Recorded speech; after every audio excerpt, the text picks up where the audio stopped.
संगत जी, प्यार से कहना जी, धन निरंकार जी, साधन जी।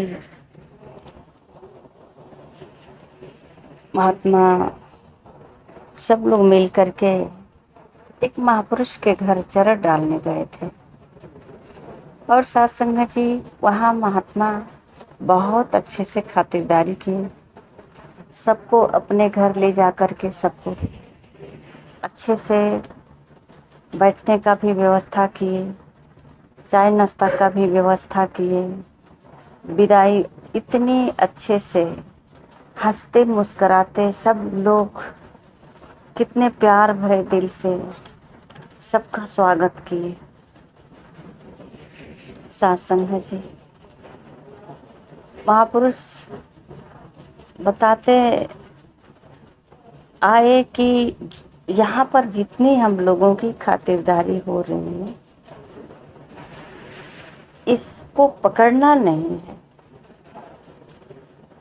इनका जो है बेड बिस्तरा जो हम लोगों को सेवा के लिए मिला है, इस क्षण में सिर्फ इसका आनंद लेना है, इसका उपयोग करना है।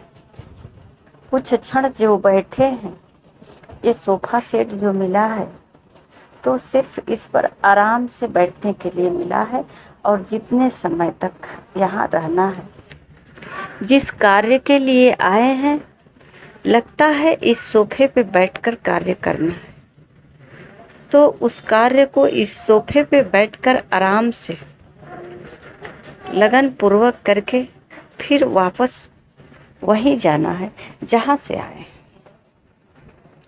अब जहाँ जाना है पता नहीं वहाँ सोफा है कि नहीं है, पर इस सोफे को छोड़कर वहीं जाना पड़ेगा जहाँ से आए हैं।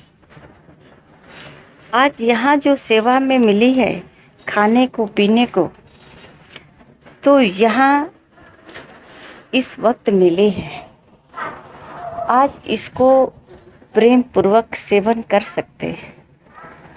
ये प्रसाद है, ये इस घड़ी में गुरु की कृपा हुई और ये प्रसाद मिला, इसे प्रेम पूर्वक ग्रहण करें। ये जो अवसर मिला है, ये भी अवसर सही है और जो आगे आएगा वो भी अवसर सही है। तो साथ संगत जी महापुरुष इसीलिए समझा रहे हैं कि हम अपने घर में भी जितनी रातें अच्छे से गुजारते हैं, अच्छी सारी व्यवस्था करते हैं, खाने वाला सोने वाला, अच्छे वस्त्र धारण करते हैं, बनवाते हैं, पर ये सब जो है जब तक इधर हैं संसार में तब तक ही इसका यूज कर सकते हैं। यहाँ से एक भी साथ जाने वाला नहीं, चाहे हमारा गद्दा सोफा महंगे से महंगे क्यों न हो, हमारे शरीर का वस्त्र जो है। साथ संगत जी एक महात्मा एक वस्त्र बनवाए और कह रहे थे कि होली पे पहनेंगे, वो छुआ तक नहीं। और साथ संगत जी उनके बच्चे बाहर से लेकर के बनवाए और बोले भी कि पापा जी इसको पहनो, पर वो बोले कि अभी नहीं, होली के दिन पहनेंगे। पर साथ संगत जी होली से पहले ही इस दुनिया से वो विदा ले ली। साथ संगत जी उनके परिवार वाले उस सारे कपड़े को निकाल कर बार बार दिखाते हैं कि ये पहने नहीं, इतने सारे कपड़े हैं, इस कपड़े को तो हाथ तक नहीं लगाए, बोले थे होली के दिन पहनेंगे। तो साथ संगत जी महापुरुष को समझाने का यही भाव था कि हम वर्तमान समय को आनंद पूर्वक भोग लें। इसको क्यों हम परेशानी से गुजारते हैं? जो हमारा वर्तमान है उसे भविष्य को ले करके इसको बिखेर देते हैं। भविष्य में क्या होने वाला है, वर्तमान को भी खो देते हैं। और अतीत में किया हुआ उसको भी कभी कभी हम प्रकट कर देते हैं वर्तमान में। और क्या होता है, वर्तमान का जो समय है, घड़ी है, उसमें जैसे एक बिखराव आ जाता है। अगर हल्की सी क्रोध आ गई, हल्की सी विरोधी आ गई, तो ये जो है, जो अनुभव क्षण का सुख का है, आनंद का है, तो उसमें भी थोड़ा मिश्रण हो गया। तो साथ संगत जी, महापुरुष कहते हैं कि वर्तमान समय अगर सही है, वर्तमान में अगर हवा वर्तमान में चल रहा है, तो हम हवा को जैसे हवादार स्थान पे बैठ कर लेते हैं कि हवा बड़ी अच्छी चल रही है, हवा ले लें। अगर ठंडी लग रही है तो वर्तमान में अभी अभी धूप निकला है, ठंडी का मौसम है, थोड़ा सा धूप में बैठकर धूप ले लें। तो सत्संग जी, हमें वर्तमान का जो क्षण होता है उसको हम आनंद पूर्वक ग्रहण कर लेते हैं।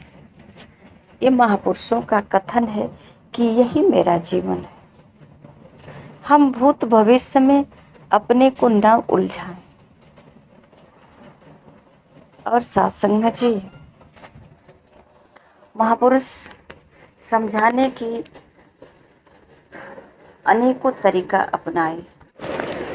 ये निराकार निर्गुण नहीं, यह गुणातीत होकर भी सर्वगुण संपन्न है। सामूहिक विचार विमर्श में पंचायत का रूप बनाया गया। सत्संग जी, ये जितना भी हम जहाँ भी, ये शब्दों का खेल है।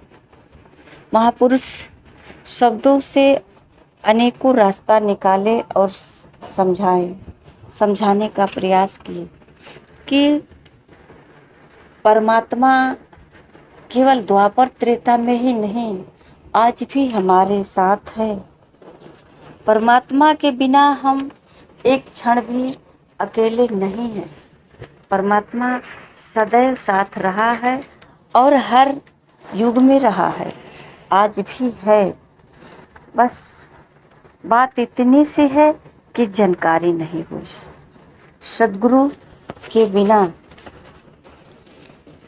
परमात्मा की पहचान नहीं हुई। सत्संग जी, सतयुग द्वापर त्रेता से होता यही, ज्ञान का प्रभु का बिना सतगुरु की कृपा से कभी ये नजर नहीं आया और पास ही है। तो ये महापुरुष ही हैं जो सत्संग जी परमात्मा को पहचान करा करके, और सत्संग जी ये जो है इंसानी वाला गुण, कहते हैं इंसानी जमा तो मिल गया है पर इसमें गुण नहीं भरा, तो इसमें ये गुण अपने विचारों से भरना चाहते हैं। और सत्संग जी जो इनके विचारों पे विचार किया कि हम जो गा रहे हैं, हम जो पुरानी बातों को दोहरा रहे हैं, क्या ये दोहराना ही हमारा भक्ति है? क्या ये सब दोहराने से ही हमारे जीवन में सफलता आ सकता है? सत्संग जी मीरा जी को कहते हैं कि मीरा जी ने विष को अमृत बना ली। हम इसको बहुत बार गाए कि मीरा जी विष को अमृत बना ली, पर सत्संग जी ये इतना तो जानकारी है कि मीरा जी विष को अमृत बना ली, इसको गाते हैं, पर क्या ये गुण हमारे पास है? ऐसा हमने कभी विचार किया कि मीरा जी कर लें तो क्या हम भी कर सकते हैं? हमें भी कोई गुरु मिल सकता है?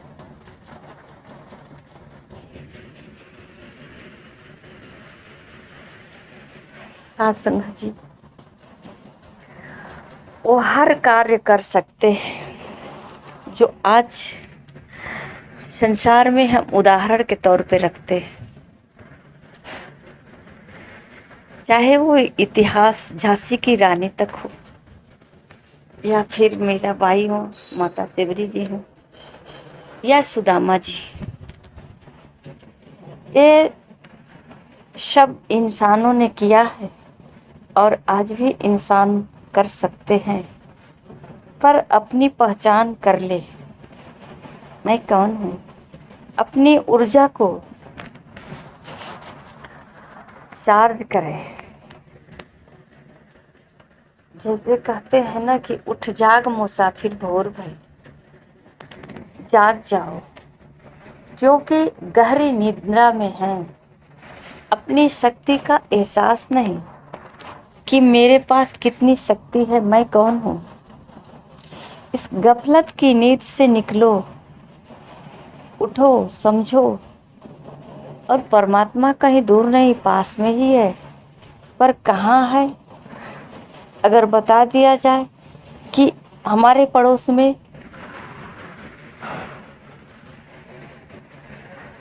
एक घर के बाद है, तो एक घर के बाद जाने से पहचान तो नहीं होगी, क्योंकि पहचाने ही नहीं है। तो सत्संग जी, एक घर के बाद हो या 10 घर के बाद, पहचान तो होनी चाहिए ना। आइए सत्संग जी, हम सतगुरु के चरणों में पहले ये जाने कि परमात्मा को क्या जाना जा सकता है।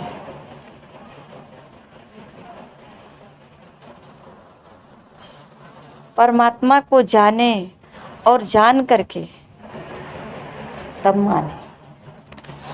ये हमारे लिए कभी दूर नहीं रहे, अज्ञानता के कारण हम इनसे दूर रहे, क्योंकि मुझे पता नहीं कि यही, इसलिए इनके पहचान के बिना हम इनको दूर समझते रहे।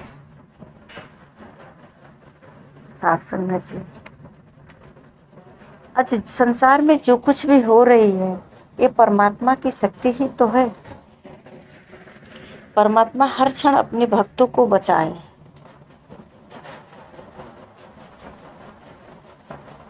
और परमात्मा के सहारे जो अपना जीवन व्यतीत किया सत्संग जी, उसी के जीवन में मुक्ति का मार्ग मिला और वही मुक्ति धाम को प्राप्त किया। और मुक्ति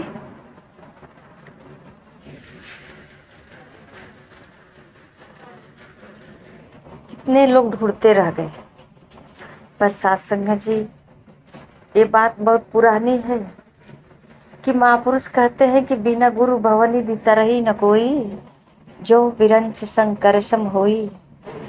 कोई अपने आप को ब्रह्मा विष्णु बन जाए, देवता देवी भगवान बन जाए, पर सत्संग जी, जब तक गुरु नहीं मिलेंगे तब तक ये संसार रूपी भवसागर से पार होने वाले नहीं।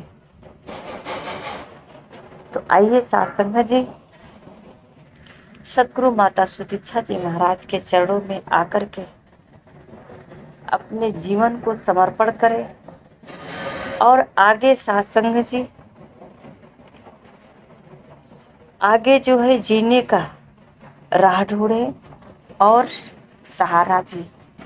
ये सत्य हमारा राह है और सत्य पर चलने वाले सतगुरु, इनके चरणों में समर्पण होकर के अपने जीवन को सहज और सुगम बनाए।